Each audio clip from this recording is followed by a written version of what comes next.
Hey mga bayet! So naa na sa diri ang bayet nga gusto ma dato, correct. So na-late yung tag-upload no kay busy. Kaya sa kinabuhi. So kana is na ngayon nabuhi na sa tanok. Pero kani nga lakaw is kay siya padung na siya mag-uwan pero thankfully wala ra siya nag-uwan. So go! Laban! Guys, kung mo join ganit mo nga mga butang guys, dapat na dyan na to i-enjoy and dili na to i-mind ang mga basher na to. Go! Keep going! Laban! Guys, asa ko ani. Natural adto na ta sa friends warehouse. Mga tuta kay para natay pa Liton girl.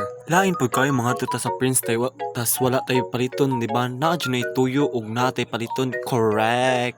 Dugay jud minabot na diya no kay medyo traffic siya gamay kay duha man ka sakyan ang kon. So mao na nata sa Prince. So di ba? Murag correct. So mao lang tingali to no. Bye.